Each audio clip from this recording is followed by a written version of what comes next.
Hello and welcome again YouTube. My name is Phoenix Lee. You all know me. This is for the players. This is another card spotlighting I'm going to be doing for you guys today. Today I'm going to be talking about the spheres in Dragon Ball Z CCG Panini 2014. Both the Villainous Energy Sphere and the Heroic Energy Sphere.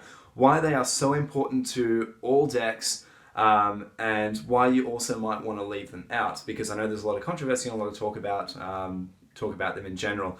So let's get down to it. First of all, there is their price point. Because there's only one ultra rare in every 3 boxes, because you need a playset of 3, you're basically going to be either buying a hell of a lot of boxes and hoping you don't keep getting a Villainous Visage or a Heroic Plan and hoping you can get your spheres. You're also hoping for the right spheres. Ultimately, a box is what?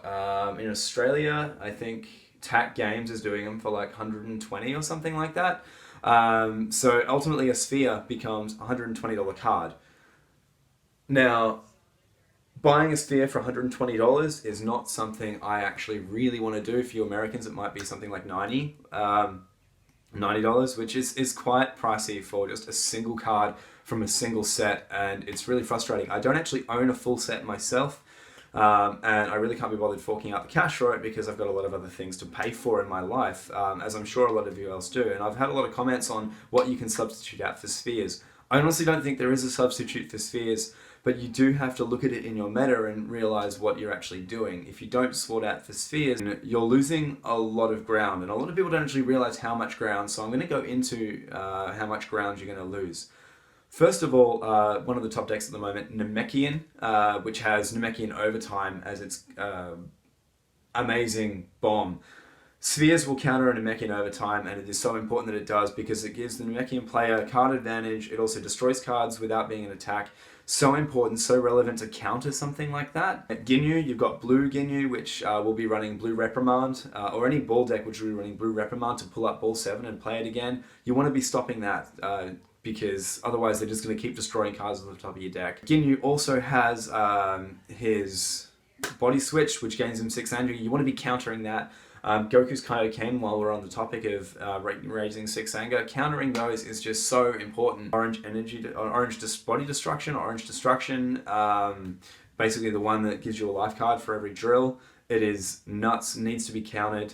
So many things the spheres can counter. Necessary, I think, in every single deck. Now, because the spheres are so important and so relevant, not only do you have to look at your meta, you also have to look at the price point.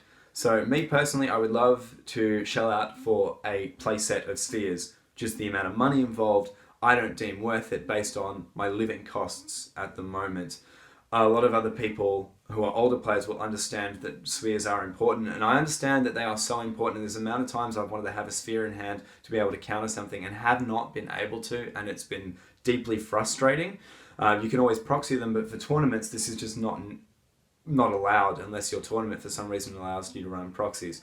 So you've got to weigh it up. Personally, I think they are a great investment. I just don't have the money right now.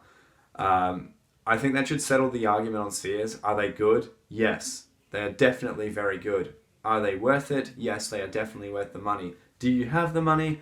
That is a question only you can answer. If you guys want to talk about this in the comments, I'm more than happy to argue the hell out of it with you because these are important. And as I said, I don't actually own my own playset. And I just proxy mine when I can. So this was for the players. My name is Phoenix Lee. I think I've talked enough about spheres today. I'm signing off.